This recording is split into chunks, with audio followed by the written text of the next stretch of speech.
Good morning, everyone. Maury Curtis Dunbar here with Painted Studio. So happy to be here on a Saturday morning. As you can hear in the background, there's live music outside, so I may get one of those notices that I can't do this with my music playing because I don't have the rights to the music. Well, I have no control over the music now, unfortunately. But we had an art walk last night. Hey, Maddie. So we had an art walk here in town last night. I was open until 9.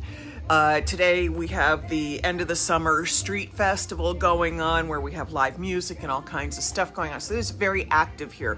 But that generally means my studio is quiet because there's a lot of stuff going on out on the street. So I thought I'd come in and do an early Facebook Live with you all.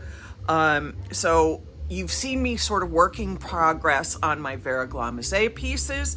So now today I'm creating patterns. I spent all day yesterday doing that. I'm working on my last 3 panels that I have to start. The one you saw me working on with the silver, I ended up just scraping all of that off. It was a disaster. And I have a completely new idea, and it ended up being a great idea. So I'm kind of happy it fell apart, and so we're doing it a little differently now. All right, I'm gonna flip this camera down. We're gonna see how I move forward on here. And let me get this into the range, and let me pull open my iPad so that now that I've got this angled so you can see the work, I kind of want to make sure I can see your questions because this is definitely not something I'll be able to do otherwise.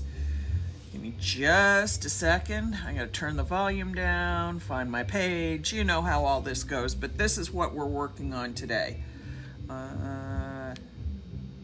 Come on, give me Facebook. Oh, I love how technology that's supposed to help actually is slow. Okay, there we go. There we go. Hey, Ashley. Nice to see you here. Okay, so I've got this all set. I'm just going to adjust it in my screen. I'm going to adjust my camera angles a little bit so it doesn't look quite so weird. And let me see what I need to do. And I'm going to pull this, I think, a little closer to me just for my own sake. All right, so this is actually Rose Noble gold. It's a very rich gold. It has a hint of red, but not really red. It's just the richness of it. And it's 23.5 karat purity. In here, I have my mixture of, ooh, I've got a little bit of fuzz in here too from all the stuff that we've been doing. It's denatured alcohol and just a tad of whiting so that I can scrape out the pattern.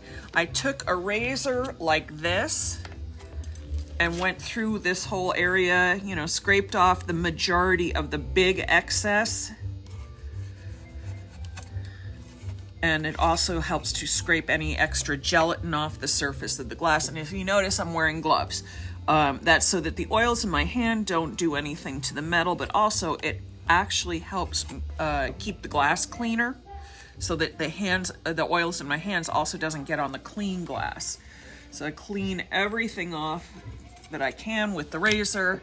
And then I did a lot of detail work last night, so while I sat and watched movies. And what I did actually is I took the tip of my little bamboo skewer here without the fuzz on it, and I just sort of drew outlines. Now you can see that I stenciled a pattern on this too, and what I used was a little Faux Effects Palette Deco Clear. That's because I knew that this gold was so pure that even putting a water-based material on here at 23.75 carats of gold, it wasn't going to cause any discoloration. And it's providing a really nice surface for me to etch out my stencil because it's got a little dimension, so my wooden skewer just follows the edge of the stuff that I troweled through a stencil opening. Now you can't do this with everything with this material. When you saw it was silver that I used, I had to use a Japan paint because the silver would have tarnished with a water-based product. But I also did such a lousy job of applying that one that day that it just made it too much work for me to try to etch it out. It was too slow. I could have done it eventually, but I'm on a deadline, so I needed to come up with a better idea. So I scrapped it and I'm starting over. And the other thing is that now that I've got the palette deco on here, I don't have to come in and seal this with shellac like I normally would have to do, because the shellac goes over the gold that you've etched out normally to protect it against whatever you're going to layer over it, be it water or oil based. Keeps the gold from discoloring. Well, I didn't have that problem. Why? Because the palette deco is going to do the same thing for me, because this gold is so pure.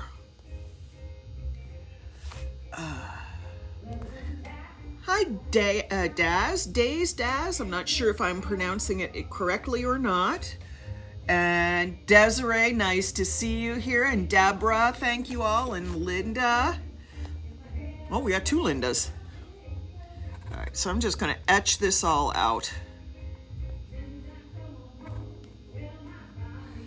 Now there's ways to do this. I can take my cotton ball here, now that I've got some area etched out. I take my cotton ball. This is cosmetic grade cotton. You can use cotton batting. Just don't use polyester fiber fill. First of all, the alcohol will eventually dissolve it, but it's not the right consistency for this. You want cotton, and as pure as cotton, cosmetic grade as you can get. I've used medical grade cotton batting. It's also excellent for doing this. And then with the cotton on here, you just go in and you clean it all out.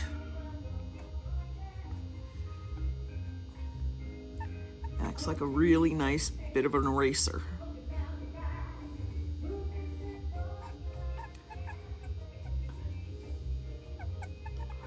And so now we can start to see the pattern emerge.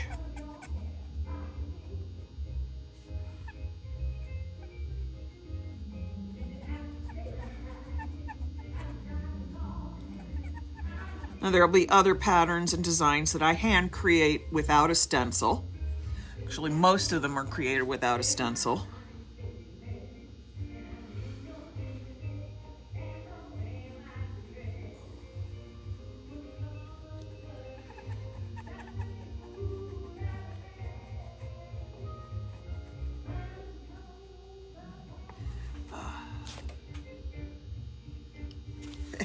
Yes, Ashley, it is a lot of detailed work. I love doing this though. I find this like the most calming Zen kind of stuff, because usually I'm working on bigger things which requires a lot of running around and a lot of this and a lot of that. When I do these pieces, I just kind of sit down and zone into what I'm working on. I really love doing it. But I've told you guys before, I love doing little kind of fussy work. And it makes me very happy to do it. Okay, Desiree, we'll see you later on. It'll be posted, you know that. Go have fun cleaning house. Quite frankly, I'm happier cleaning glass with gold on it than cleaning house. Okay. And then after I've cleaned it with the cotton, I come back in with the stick to get anything I've missed, because you know, you miss stuff. Happens. Sometimes the texture, you just need a little more detail going in there, getting it cleaned out. And it's fun. You didn't realize, I mean, this is the coolest thing to realize. This is gold here that I haven't applied any palette deco to. And you have to realize it's so soft, I can write my name in it. That's why they talk about gold being soft and it being malleable. When it's thin like this, you can etch through it. And when they do it with other metals, other than, I mean, I have palladium leaf. Palladium is much harder. Gold is a dream to etch through. And it's like I can just erase it. How cool is that? I think that's the hardest thing for people are like, well, I don't understand. No, you can brush this so lightly on this side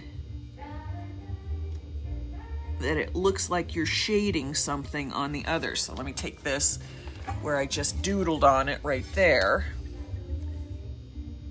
And if you take it over to the other side right there, it looks a little like I shaded it right here.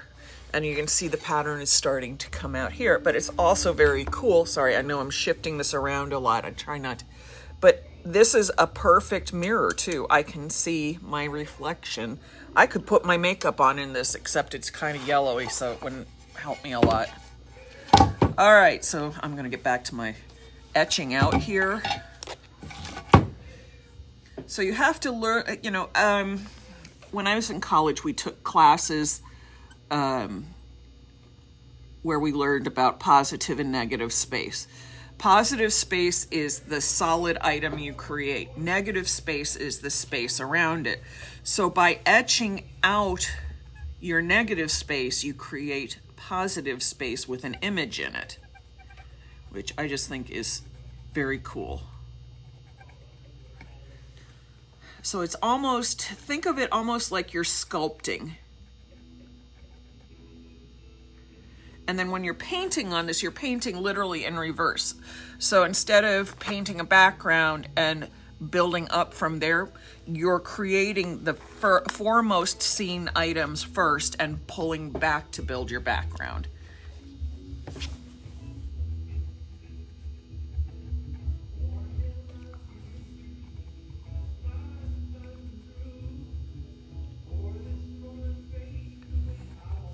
Cleaning all this out, it's nice.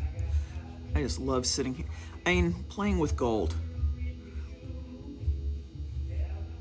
It is very, it's a very luxurious feeling, I have to admit. You know, we do a lot of very creative things in our life, but being able just to play in gold, there's a marvelous luxury to that. And once you get over the intimidation factor, and everybody has it. I've been working with gold leaf for 30 years and I still freaked out the first time I did this. It's so nice. It's truly like nothing else I've ever worked with, which is, again, part of why I like it. It's very different. Anybody who is interested in learning anything and everything about gold leaf, I will once again mention the Society of Gilders. Really great group of people. Super smart, super talented, totally different than a lot of stuff because there's a lot of chemical knowledge that ends up being shared when you're dealing with gold, because you have to know what's gonna, deal with your metals well or poorly. And I just learn so much every time I'm around them.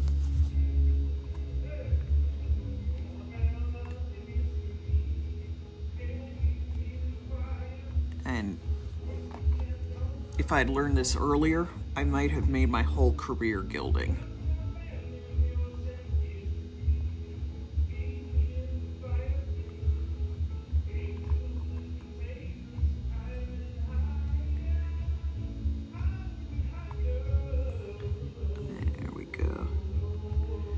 They're jamming pretty hard outside. Seem to be enjoying themselves. Hey, Sandy and Lisa and Kathy, nice to see you. Okay.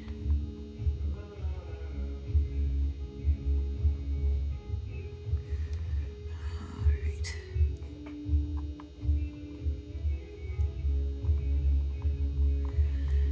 Some places I have to work a little harder because I had a little smear with the palette deco, but I'll get it.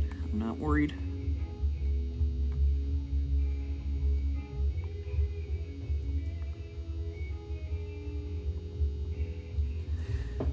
Okay, I just want to take a look over here and see if I'm missing anything, because I do miss things. There's that. Yeah.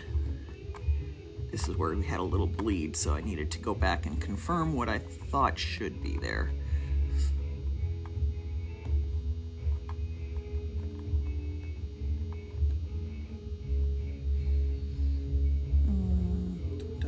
Yeah, that's nothing there. This is such a fun thing to do. Jacqueline, this is Vera Glamazet. I did a video, I've been doing videos all week on this, and there are videos both on the page and on my YouTube channel. I don't give all the detailed instructions on this because it is a centuries, truly millennia old process of creating Gilder's liquor and applying real metal onto glass and then etching it out. There is a lot to be taught with it, but the basic technique is you clean your glass really, really, really well.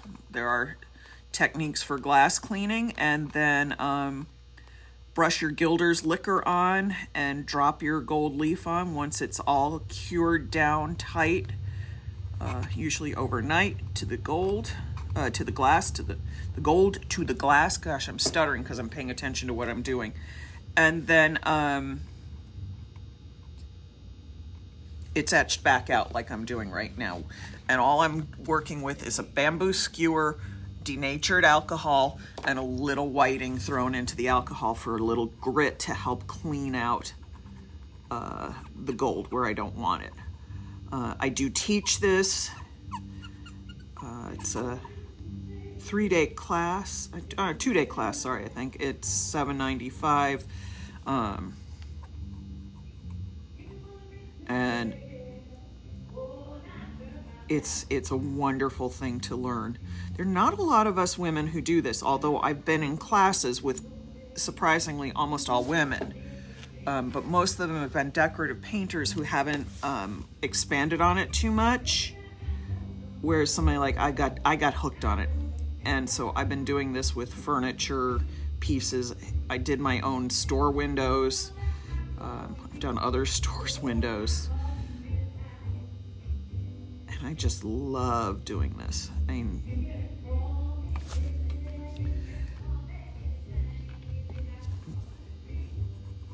and there's some interesting chemistry and stuff. This is the basics that I'm showing you, which is why I can show you on live. I'm not going to show you stuff where we take, all kinds of acids and cause the metals to react. That's not safe.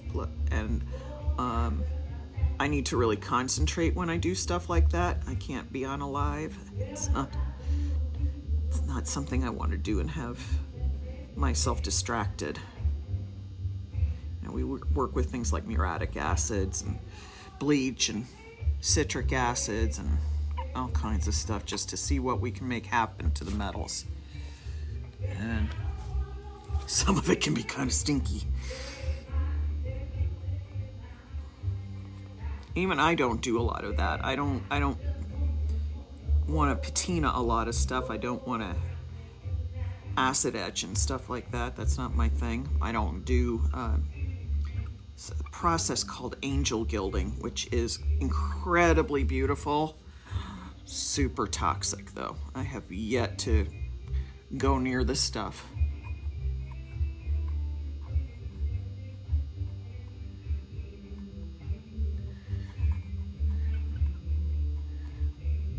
I want to work on learning manuscript gilding next, but every time I try to take a class, I think I might be the only one who wants to learn how to do that.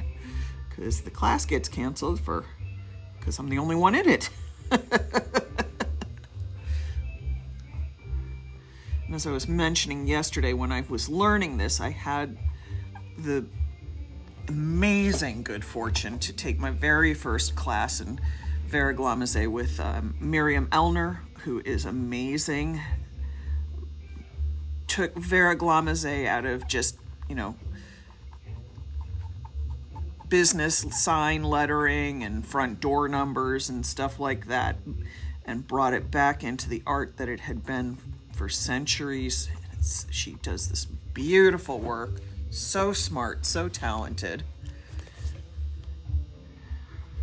And definitely write down her name, Miriam Elner, Elner. Look up her work. She's on Facebook. She's on Instagram. She's got a huge New York studio that she does this beautiful work out of.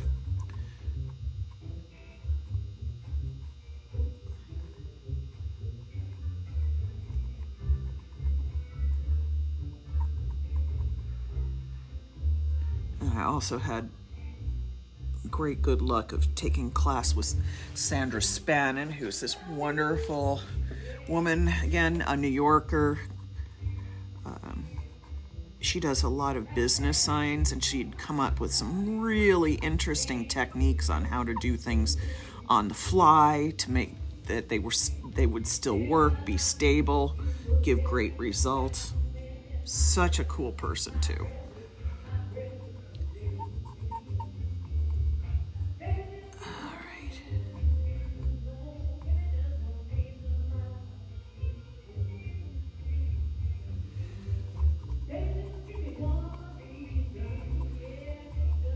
Somebody's out there playing some Tracy Chapman, which is nice to hear. I haven't heard that in a while.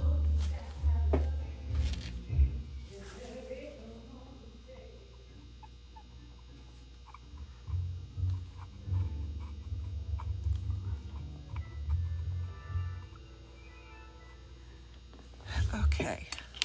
So let me flip up. This is going to be hours here, so I'm not going to have you sitting here watching all of it with me. But I am going to take you on a little tour of the stuff that I've already worked on, and just basically flip the camera and let you see. Sorry about my hands about to go in front of the lens so I can grab it out of the stand. Now, let's see if I can figure out how to flip this thing. There we go. Flip. All right, so over here... This one here, this was the silver one, and I scraped it all off and there's just little tiny flecks of silver left on the surface. You can't see it. If you see the green streaks in it, we're changing the mood of it. I will be doing something that ends up eventually looking like river rocks in metal. Here we have little dots. This is the red variegated leaf.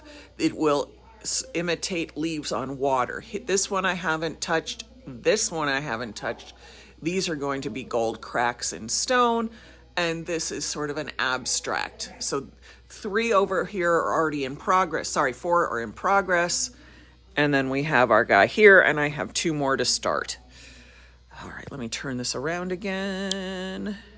So you can see it's a pretty complex process, and I do teach it. This is one of the few things that I can't give you all of the details on a live, simply because it's a very complex process. It looks simple, but there's reasons everything is done the way it is. I do teach this, so if you're interested in taking a class, do not hesitate to reach out to me. We can discuss what it is you're interested in. We'll set up the class. But I do love doing this. This is my meditative work, and I'm on a deadline doing this. This is going to another group of artists. My part goes as another part of another big piece, this big collection that's going to be put together. All right, everybody, I'm sorry. I know I'm babbling. I was here until almost 10 o'clock last night, and I will give you my funny moment of the day. I left here at like 10 o'clock last night. Super tired, went home, went to sleep. Great. I woke up at 11:15 this morning. That's how tired I was. I woke up thinking it was Sunday. I thought I had the day off. And I slept in super late because I worked so late last night. Oops. So we opened a little late. So I'm already a little behind the 8 ball today. All right, everybody. I'll talk to you later. Have a great day. Enjoy your weekend, and I'll talk to you soon. Bye-bye.